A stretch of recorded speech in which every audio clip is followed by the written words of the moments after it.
मध्य प्रदेश में 27% ओबीसी आरक्षण की कानूनी और सियासी लड़ाई 2019 से चल रही है, यानी 6 साल से मामले की जलेबी बन रही है, जिसे लेकर पहली बार मध्य प्रदेश सरकार का सकारात्मक रुख सामने आया है। सरकार ने सुप्रीम कोर्ट में पहली बार ओबीसी आरक्षण केस में राहत मांगी है। इसी के साथ सूबे के लाखों बेरोजगार नौजवानों में उम्मीद की नई किरण भी जाग गई है।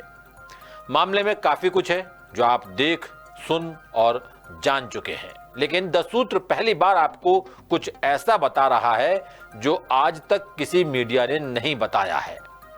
सरकार के यूटर्न के बाद द सूत्र ने इस पूरे मामले की गहराई से पड़ताल की और होल्ड, रुके हुए रिजल्ट समेत प्रभावित परीक्षाओं, फंसे हुए कुल पदों और पीड़ित उम्मीदवारों का असल आंकड़ा निकाल लिया, जो न केवल आपको चौंका देगा बल्कि अहम भर्तियों पर सरकारी, कानूनी और सियासी दावों की असली सूरत भी आपको दिखाएगा। आखिर कितना बड़ा है ओबीसी आरक्षण विवाद का ये दायरा, हाई कोर्ट से लेकर सुप्रीम कोर्ट तक कैसे फंसा हुआ है पेंच, और क्या है सत्ता पक्ष और विपक्ष का रुख। देखिए इंदौर से हमारे विशेष संवाददाता संजय गुप्ता की ये बेहद इन डेप्थ रिपोर्ट।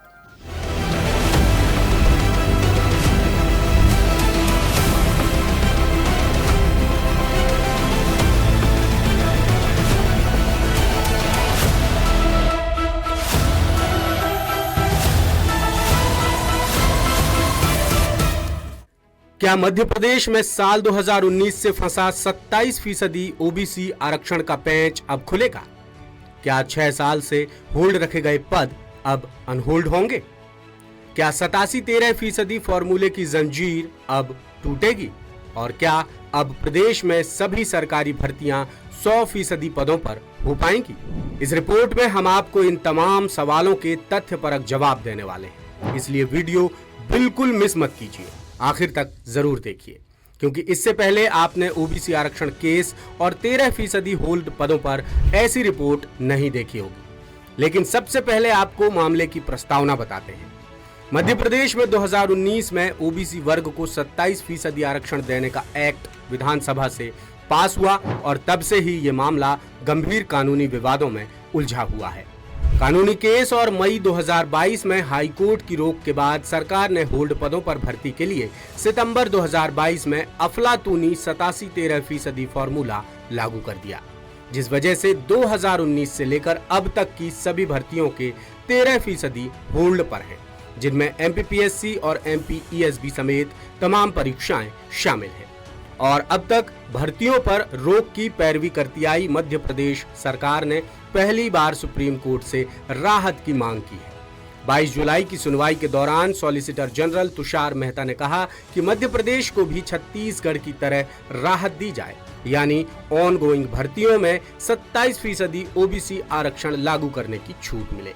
मगर जानकार सवाल उठा रहे हैं कि जब प्रदेश में 27% ओबीसी आरक्षण पर कोई कानूनी रोक नहीं है तो सरकार फिजूल के ड्रामे क्यों कर रही है। यही बात हाईकोर्ट के सीनियर एडवोकेट रामेश्वर सिंह ठाकुर बार बार कहते आ रहे हैं। कानून को ना तो हाईकोर्ट ने स्टे किया है, ना ही सुप्रीम कोर्ट ने स्टे किया है, ना ही उसको निरस्त किया है।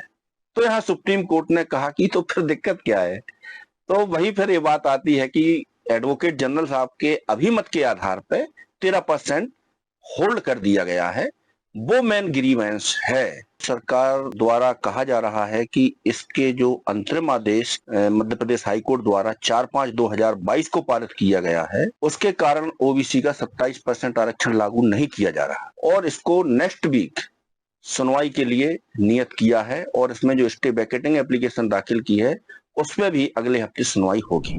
और यही बात सुप्रीम कोर्ट की ताजा सुनवाई के बाद पूर्व मुख्यमंत्री कमलनाथ ने भी कही। उन्होंने हैरानी जताई कि जब खुद हाई कोर्ट और सुप्रीम कोर्ट ये साफ कर चुके हैं कि ओबीसी वर्ग को 27% आरक्षण देने पर कोई रोक नहीं है, फिर मोहन सरकार बार बार कानूनी रोक का हवाला देकर ओबीसी उम्मीदवारों को नियुक्तियों से वंचित क्यों कर रही है। यानी कोई समस्या नहीं है, फिर भी सरकार बेवजह अड़चन पैदा कर रही है। बहरहाल अब आते हैं 87-13% फॉर्मूले के बेतुके पेंच पर। जब प्रदेश में 27% ओबीसी आरक्षण देने पर हाईकोर्ट से अंतरिम रोक लगी और भर्तियां और रिजल्ट रुक गए, तब एडवोकेट जनरल के लीगल ओपिनियन के आधार पर सामान्य प्रशासन विभाग ने एमपीपीएससी की भर्तियों पर 87-13% फॉर्मूला लगा दिया।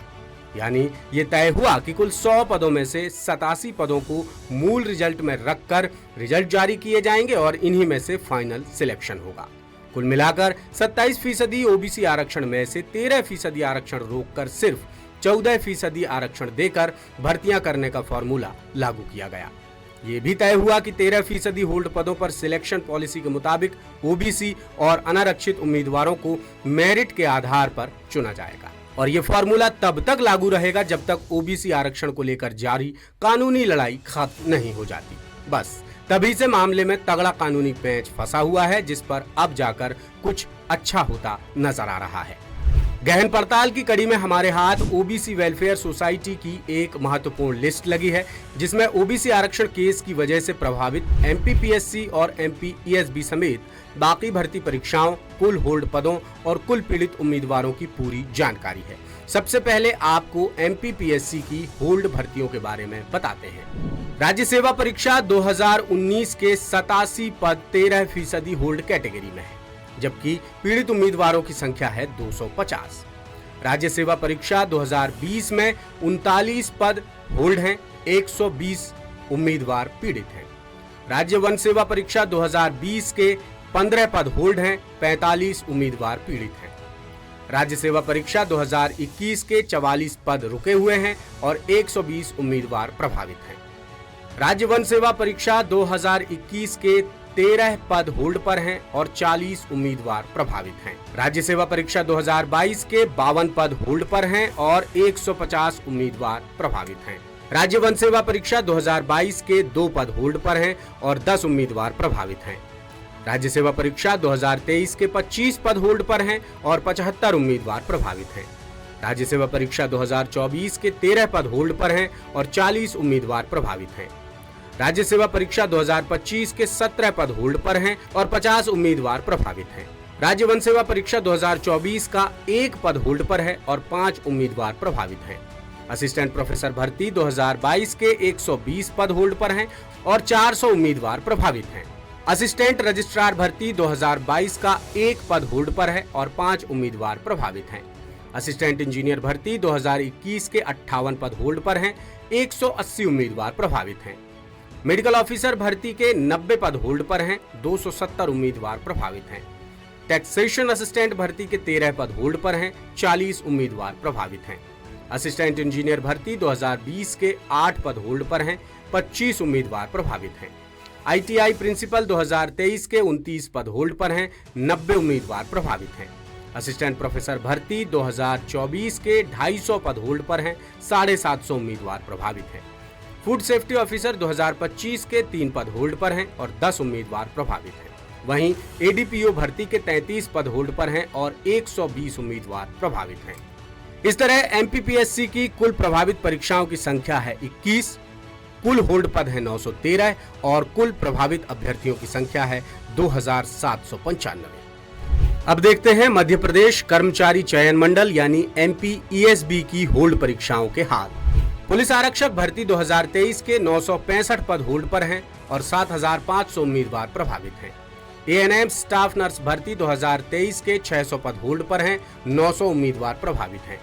वन रक्षक जेल प्रहरी भर्ती 2022-23 के 250 पद रुके हुए हैं और 3750 उम्मीदवार प्रभावित हैं। समूह 4 सहायक ग्रेड स्टेनो 2023 के 300 पद होल्ड पर हैं, 4500 उम्मीदवार प्रभावित हैं। समूह 2-3 स्वच्छता निरीक्षक 2022 के 45 पद होल्ड पर हैं, 175 उम्मीदवार प्रभावित हैं। आईटीआई ट्रेनिंग ऑफिसर 2022 के 40 पद होल्ड पर हैं, 100 उम्मीदवार प्रभावित हैं। आईटीआई ट्रेनिंग ऑफिसर 2024 के 57 पद होल्ड पर हैं, 855 उम्मीदवार प्रभावित हैं। उच्च माध्यमिक शिक्षक भर्ती वर्ग 1 2023 के 514 पद होल्ड पर हैं, 7500 उम्मीदवार प्रभावित हैं। उच्च माध्यमिक शिक्षक भर्ती वर्ग 1 2018 के 911 पद होल्ड पर हैं और 911 उम्मीदवार प्रभावित हैं। शिक्षक भर्ती वर्ग 2 2018 के 573 पद होल्ड पर हैं और 573 उम्मीदवार प्रभावित हैं। शिक्षक भर्ती वर्ग 3 2020 के 882 पद होल्ड पर हैं और 882 उम्मीदवार प्रभावित हैं। कृषि विस्तार अधिकारी के 241 पद होल्ड पर हैं और 3615 उम्मीदवार प्रभावित हैं। महिला पर्यवेक्षक भर्ती के 83 पद होल्ड पर हैं और 1245 उम्मीदवार प्रभावित हैं। समूह 1-2 भर्ती 2024 के 26 पद होल्ड पर हैं और 376 उम्मीदवार प्रभावित हैं। आबकारी आरक्षक भर्ती 2024 के 36 पद होल्ड पर हैं और 600 उम्मीदवार प्रभावित हैं। सब इंजीनियर भर्ती 2024 के 33 पद होल्ड पर हैं और 495 उम्मीदवार प्रभावित हैं। सहायक ग्रेड 3 स्टेनो 2024 के 78 पद होल्ड पर हैं और 1170 उम्मीदवार प्रभावित हैं। स्टाफ नर्स 2024 के 99 पद होल्ड पर हैं और 1500 उम्मीदवार प्रभावित हैं। सहकारी बैंक भर्ती के 150 पद होल्ड पर हैं और 2250 उम्मीदवार प्रभावित हैं। बिजली विभाग भर्ती 2024 के 352 पद होल्ड पर हैं और 5280 उम्मीदवार प्रभावित हैं। बिजली भर्ती 2025 के 81 पद होल्ड पर हैं और 1215 उम्मीदवार प्रभावित हैं। माध्यमिक शिक्षक भर्ती 2024 के 823 पद होल्ड पर हैं और 14000 उम्मीदवार प्रभावित हैं। वहीं प्राथमिक शिक्षक चयन परीक्षा 2025 के 1011 पद होल्ड पर हैं और 16880 उम्मीदवार प्रभावित हैं। इस तरह एमपीईएसबी की कुल प्रभावित परीक्षाओं की संख्या है 23, कुल होल्ड पद हैं 8150 और कुल प्रभावित अभ्यर्थी हैं 84,372।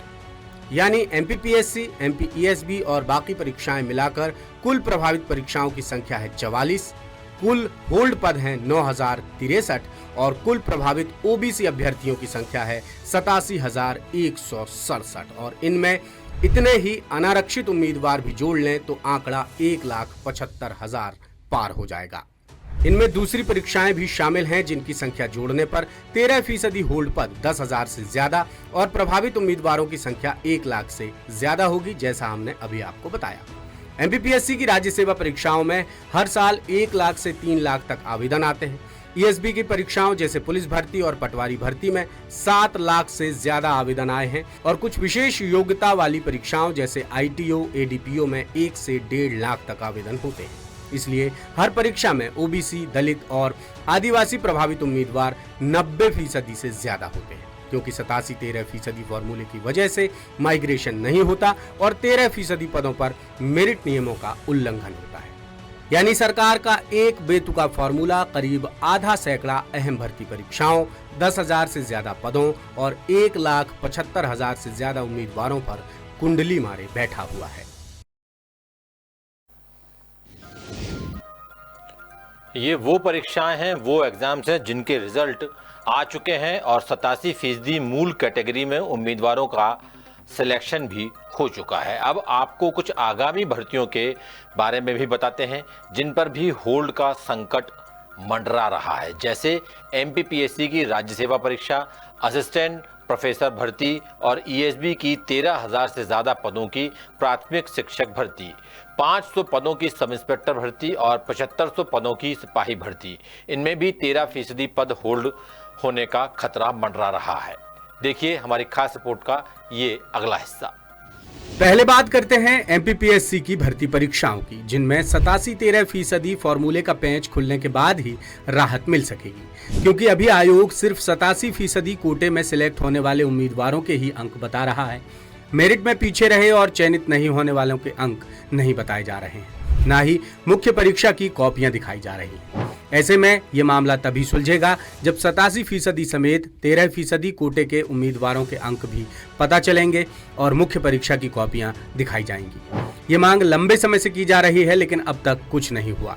लेकिन ओबीसी आरक्षण केस पर 22 जुलाई को सुप्रीम कोर्ट में सुनवाई के दौरान उम्मीद की कुछ किरणें जरूर नजर आईं। मध्य प्रदेश सरकार की तरफ से सॉलिसिटर जनरल तुषार मेहता ने तर्क दिया कि मध्य प्रदेश में 27% ओबीसी आरक्षण का कानून पास हो चुका है और छत्तीसगढ़ में कुल 58% आरक्षण दिया जा रहा है, जिसे सुप्रीम कोर्ट से भी मंजूरी मिल चुकी है। जिस तरह छत्तीसगढ़ को 50% से ज्यादा आरक्षण की राहत मिली है, उसी तरह की छूट मध्य प्रदेश को भी दी जाए ताकि सरकारी भर्तियों को अंजाम तक पहुंचाया जा सके। सुप्रीम कोर्ट ने 1 मई 2023 को छत्तीसगढ़ सरकार को 58% आरक्षण के तहत भर्ती करने पर राहत दी थी, जो अंतरिम राहत है, क्योंकि छत्तीसगढ़ सरकार का पक्ष था कि राज्य में भर्तियां और प्रमोशन रुके हैं, जिस वजह से सरकारी सिस्टम मैन पावर की भारी कमी से जूझ रहा है, जिस पर सुप्रीम कोर्ट ने ये राहत दी थी कि सरकार 58% आरक्षण के तहत भर्तियां कर सकती है, लेकिन सारी प्रक्रिया कोर्ट के आखिरी आदेश के अधीन रहेंगी। दरअसल छत्तीसगढ़ सरकार ने 2012 में 58% आरक्षण का नोटिफिकेशन जारी किया था, जिसे बिलासपुर हाई कोर्ट ने खारिज कर दिया था। कोर्ट ने कहा था कि आरक्षण की अधिकतम सीमा 50 से बढ़ाकर 58% करना असंवैधानिक है, जिसके बाद सरकार ने लोक सेवा, अनुसूचित जाति, अनुसूचित जनजाति और पिछड़ा वर्ग का आरक्षण अधिनियम 1994 की धारा 4 में संशोधन किया और 18 जनवरी 2012 को नोटिफिकेशन जारी किया, जिसके मुताबिक अनुसूचित जाति यानी एससी को 12% और अन्य पिछड़ा वर्ग यानी ओबीसी को 14% का आरक्षण दिया गया। इस तरह छत्तीसगढ़ में कुल आरक्षण 58% हो गया। वहीं ओबीसी उम्मीदवारों की तरफ से कहा गया कि मध्य प्रदेश में बिना किसी वजह के 27% ओबीसी आरक्षण के कानून पर रोक लगाई गई है। मध्य प्रदेश और छत्तीसगढ़ के मामले एक जैसे हैं और वहां बिना रोक टोक के सरकारी भर्तियां हो रही हैं, लेकिन यहां पद होल्ड किए जा रहे हैं, जो सरासर गलत है। ओबीसी पक्षकारों की दलील पर अनारक्षित वर्ग के एडवोकेट ने आपत्ति जताई। उन्होंने कहा कि मध्य प्रदेश और छत्तीसगढ़ के मामले एक जैसे बिल्कुल नहीं हैं। मध्य प्रदेश में ओबीसी आरक्षण 14% से बढ़ाकर 27% किया गया है, जबकि छत्तीसगढ़ में ओबीसी आरक्षण पहले से चला आ रहा है। वहां एसटी वर्ग की आबादी ज्यादा है, इसलिए उनका आरक्षण बढ़ाया गया है। ऐसे में दोनों राज्यों के मामले अलग अलग हैं। हर पक्ष की दलील सुनने के बाद सुप्रीम कोर्ट ने किसी आदेश के बिना ही मामले की सुनवाई अगले हफ्ते तक के लिए बढ़ा दी। अब सरकार समेत ओबीसी और अनारक्षित वर्ग की नजरें सुप्रीम कोर्ट की अगली सुनवाई पर टिकी हुई हैं, जिसमें कोई न कोई ठोस फैसला आने की उम्मीद जताई जा रही है।